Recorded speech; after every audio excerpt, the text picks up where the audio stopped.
they have created impact and how they have made their story successful. And in that series, we have been inviting gems and doers in these series for the last 3.5, 4 months now. We started in October, sometime November. And with that, today we have got two very, very interesting speakers and real doers in their life, and they have done very well. Example for us to learn lot of things from them. So let me first introduce the first speaker. He's a close friend. I have known him for more than 2-3 years now, and he's very active in the ecosystem. Mr. Sandeepan, you can see him in any of the events pan India. You would find him, and he's very approachable in terms of his learning. He will share his learning. So we want to learn from him because you have done something which is very remarkable, very recent. That is, you have actually taken your startup to IPO in less than 3 years. In the main group, more than 3 years. And that's the example, and that's what we wanted to learn from you today, and your experience in doing that, and what is your suggestion to us in terms of business owners, because many people, businesses, even though they have positive EBITDA, they are doing very well, but they somehow don't feel that going for an IPO is the right way to grow. So that's one. Second, I'm very, very happy to introduce Mr. B.L. Mittal. He has created a lot of impact in terms of how you can use digital and technology and make healthcare and services affordable 24/7 online. The world is going online, and that's been a big achievement, and we want to learn from you in terms of how you have created the acceptance, because people still don't feel that you can actually order medicines online and get services online. So these are two speakers we have today. Thanks for joining in. I think you have come today only from Kolkata. So thanks for that. Thanks for taking that pain. So with this, I invite Mr. Sandeepan to enlighten us with his story. Thanks. Thank you. Good afternoon, everyone.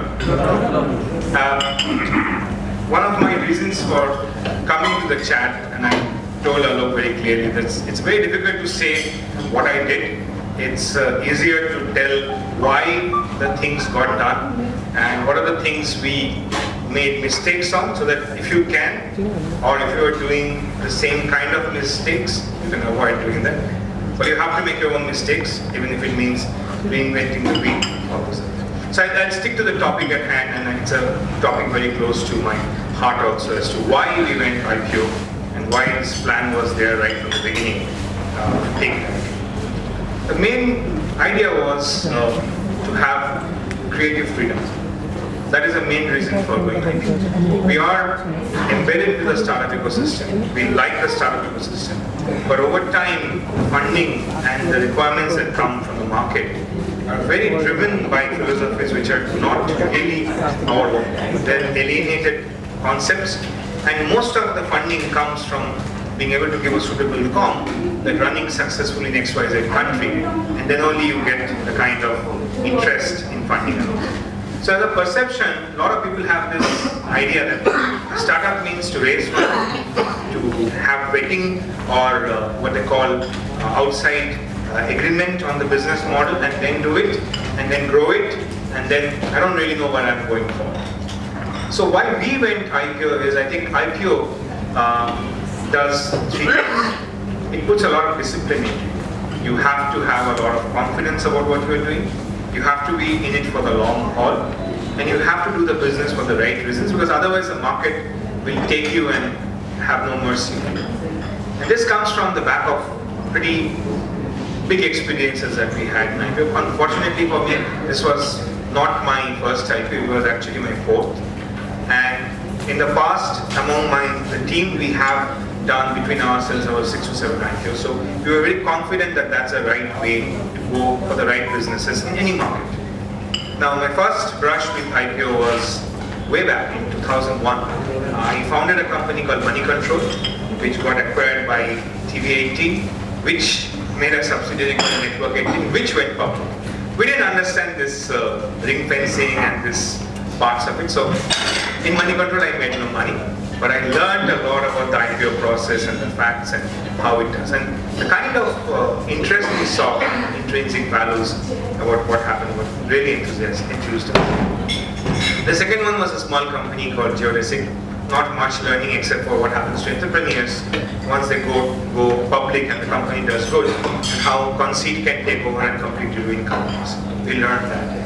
Third was where the biggest learn, because I was part of the management team in that was Just Dial. And Just Dial was quite a large IPO in terms of international. It went to about $1 billion initially, then went to over $2 billion in its best days.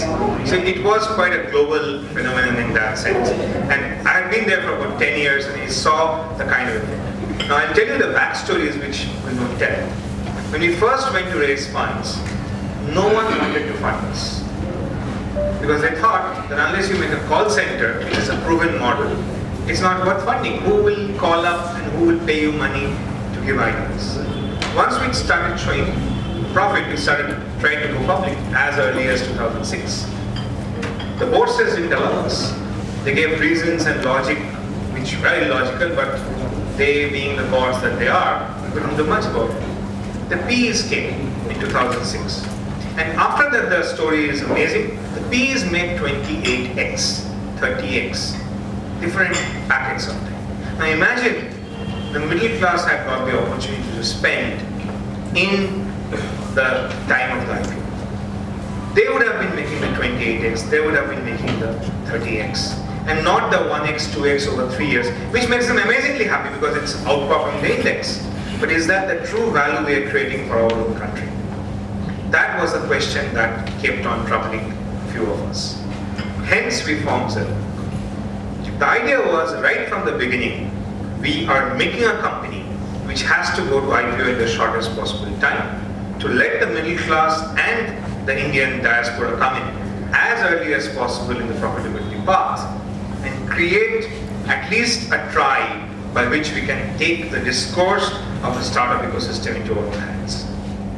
That's the whole reason and the sole reason for it. It's a pain. I'm telling you the valuation we have gone on. There were people willing to write a joke over a coffee for that amount. It's a piddly amount of 4 million.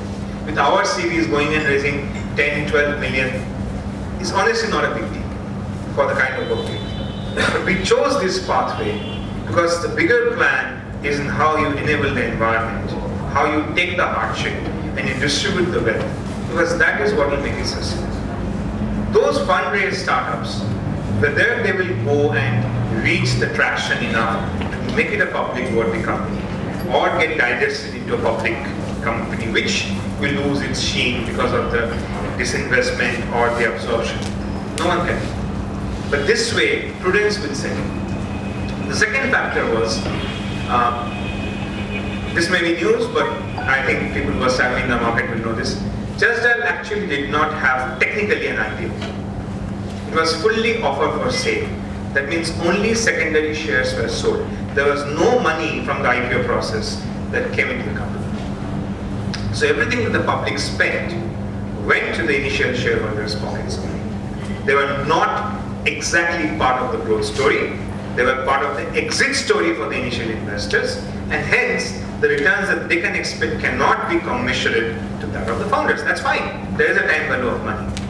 But we don't create the opportunities. Now let's take a look at the way our ecosystem for funding is structured. And Alok can tell you better on this. You are not considered intelligent enough to invest into startups in a non-discretionary fashion unless you are very moneyed. Because supposedly, only moneyed people should be allowed to take risks. I mean, you keep the wine shops open, but you cannot let anyone who's not willing to write a check of, is not capable of writing a check of less than 1 crore to allow investments as an LP into a startup fund. If it's seed stage, it has to be at least 25 lakhs. I think that's hogwash. But that's the kind of problems you have to live with. A mutual fund is not allowed to invest in private placements if it has market flexibility. How the hell is the startup going to be attractive and accessible to the middle class in that case?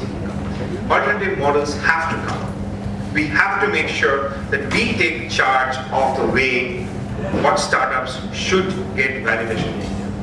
Maybe we don't need a Uber. Maybe we need some other model. Maybe we don't need a Flipkart or an Amazon. Maybe we need some other model. Maybe a Sastasunda is the way for us to go, and that's the decision India has to take on its own, and not become something like Medix Edge or some other company from the outside, which is, or let's say Approachia also, or whatever, one of those Western model ones. I'm not having any problem with it. All I'm trying to say is our startup ecosystem itself should be a portfolio, and the portfolio should be India's portfolio, Bharat's portfolio. We cannot have 100% basis on models which are just pitchforked and brought here. There has to be a space for at least 70% of the portfolio being homegrown. And unless we can back it with our own money, I don't think anyone else has a need to. It's such a big market, demand is never a problem in India. It's a supply side constraint which always defines what India can do. So any model will work, because anything is better than nothing. But does it mean that's the right way? The means and the goals are equally important. And that's the belief which led us to it. This is why we did it. How we did it? Extreme discipline from day zero. We started with 4 accounts. The main things that accounting principle happens when you're an entrepreneur, you put your own money, you take it out. It's very natural to you. You have everything in your head. When the auditor comes, checking 3 years, you will get caught under these clauses of conflict of interest, lack of transparency, and you don't know what the hell he's talking about when it's so transparent to you, and it's so clear, and you're the one not taking salaries, you're the one losing money, and yet he tells, did you take money out of the company? Hell, I didn't. We knew this problem, so we had the separate pockets, where each account had a separate pocket. We kept it clean. Every day we thought, no matter when someone wanted to take a shortcut of a process, we said, hey, if we do this, we're not going to buy it. Just this paperwork is going to be so costly, it's not going to be worth it. When we went finally and we did that, the biggest problem was, Sebi, you're not profitable. How can you go public? It's not allowed. Actually, show me your rule book where it's not allowed. So we had to study these laws. You must know this. Profit, loss is none of SEBI's business. That is caveat emptor. The person who's buying your stock has the right to that risk. SEBI is only validating what should be by the book. Everything is transparent, everything is as per order. You have not hidden any fact. You have extremely honestly stated each and everything. Transparency is only the concern of SEBI or any other thing. Nothing else is. There are some statutory things about longevity and all which are legal, but beyond it, everything is assumed to be so. It is not so. And these are examples and common sense that you have to apply. As a business, you are no different from the biggest telecoms. And if profitable companies are the only companies to go public, no telecom company can go public because none of the telecom companies are yet making any profit. And that's the kind of common sense that you have. So in summary, we did Zelmo to break all the rules and all the perceptions and to show. We went with the smallest issue size on the main boards. It's not on the SME board or on the alternate exchanges. We went on the main board with a 23 crore issue size just to say that if this is possible, anything else is possible. So what do I suggest to, why have I come here to say? I urge all of you to take this means, to have confidence in what you're doing, and not go out with a begging bowl, but to go out to show who you are and have the confidence that the market will believe if your product is good. More than a VC can. Because the VC sits in his ideal tower with his models and he thinks of multiplication of his money. A user spends with his heart. If he sees the product connect, and if he sees a need for your product, he will invest in it. Contrary to common belief, our HNA section got subscribed 8 times. Retail got subscribed 4 times. And we are not even a known company, we didn't advertise, we didn't want to spend money. Why?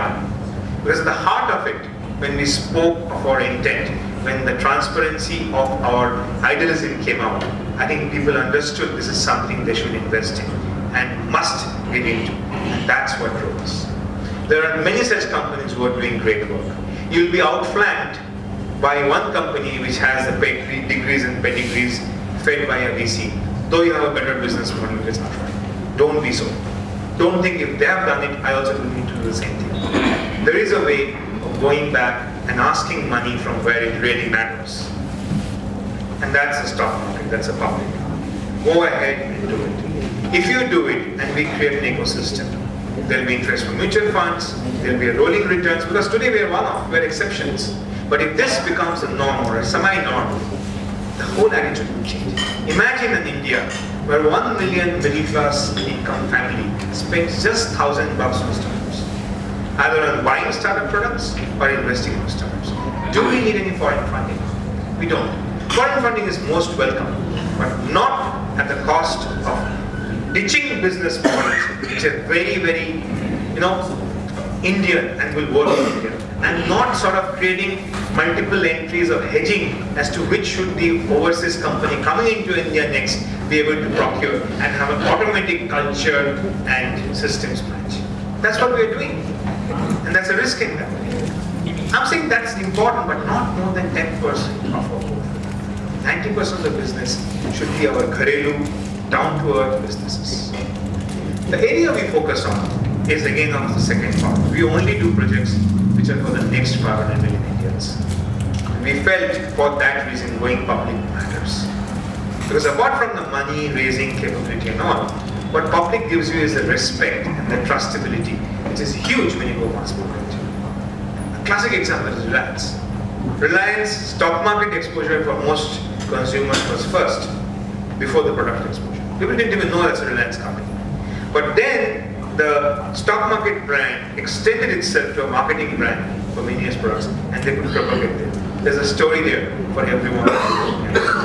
It's a huge amount of automatic PR you get, and automatic injection for market you get, which helps you tremendously.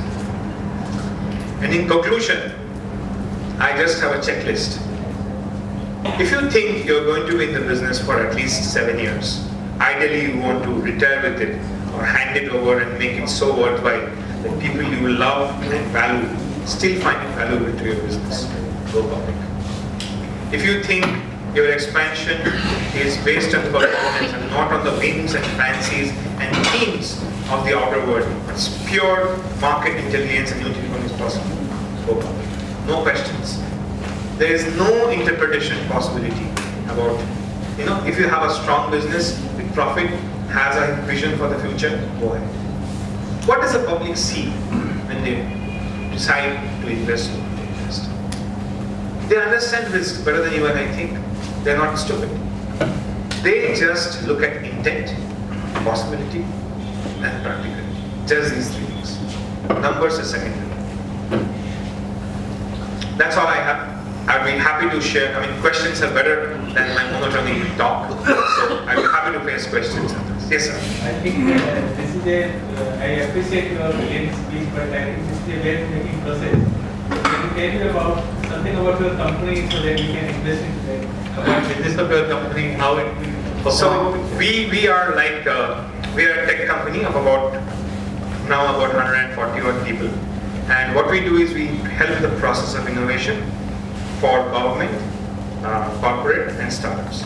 So in the startups, we do with a cash plus stake model. So we have skin in the game, and there were 16 startups in which we hold equity and do the tech development for. We are working with the cash cows are the corporates for the moment, because startups are yet to give us the returns back because they are nascent. So we do huge amounts of mass market product. Like for example, we have done the whole data science setup for Future Group. That's a large project. We have done the full remodeling and initiation for Tata Click to compete with Amazon. So those are the things that we do. In the government, we do a lot of pro bono work to sort of have the drug peddler policy that let them taste what benefits they can get from it. And we have had NSDC, FSSI, and those people. We did a lot of work for West Bengal government also. There's a project called Mati Kotha, which we have done, which helps the farmers to farm. And we are using high-level data science and usability part taking away literacy as a problem, enabling voice-based things, making the common man be able to use compute, and focusing on those needs primarily. Two of our startups have done pretty good. One is, I'm proud to say, Kolkata-based. It was originally Kolkata, called Mihook. Mihook is, may I help you please? I'm sure most of you don't know, but it's in the top 50 in the world of AI/ML as per Bloomberg, and it does speech-to-text for vernacular languages. And it does it in offline state so that it works in bad network areas like villages also. So that's just 2 buildings away, the office is there. That has raised 3 rounds of funding still, and we have privilege that we have people like Idea Springs and Axel as investors. In fact, the first ever board meeting Axel attended in Kolkata was Mihook, and that was only last month. So they don't invest in Kolkata otherwise. And the other one that is Bangalore based is called Fortigo. That's where Nandan, Nilkani and Axel have been. That's raised close to about $13 million. That does solutions for the trucks. It gives loans to the truckwalas at the point of the journey start. So that they don't have to go to the money lenders and spend 5.5 to 0.6% a day. Sometimes higher. It can go as high as 2% a day. You and I can't even think about it because we're privileged. But for them it's normal. And there are several things we are doing in the data space and other space, which some of it is kosher, can't talk about it because it's in stealth mode. Some of it is public science. So feel free to say it's Zelfmock. The company name is Zelfmock. In case you're wondering what it means, it's a reverse of complex. So we are turning complex around, simplifying things. So I think this must be public that from here, where you see your company next 5 years. You use the word terminology X. So can I ask the direct question, what X revenue will be? I hope to grow at a rate 2x than the normative success rate for the startup ecosystem. That's the efficiency we want to increase. So if a normal success rate of the startup ecosystem is, I think 7% now at post Series A, we want to hope to make that at least 20% plus. But at the same time, they expect some of them to be 100x. We don't. We expect that on a stable bank, they should give between 5 to 12x. That's the maximum we expect in a 7-year horizon. So the expansibility is also because of geographic expansion possible. When we model something on India, it has a very natural fit into markets in Africa, in Southeast Asia, Latin America. Wherever there is this Janta model, the next 5 billion world, we think that's a market that we want to address as we go along. And we are already entrenched and getting into Bangladesh and places like that. So it's not, it doesn't seem like a pipe dream. The team has experience to scale. Some of us formed Quest, some of us formed Just Dad, some of us were in the Coke team of Coke when Coke went to India. That's a management bandwidth. That's aspiration level. I think rest we will see. But at the same time, execution is everything. I was just joking to one of my people I mentored here. Done is better than perfect. And that's what we believe in. And that's the core focus of getting things executed.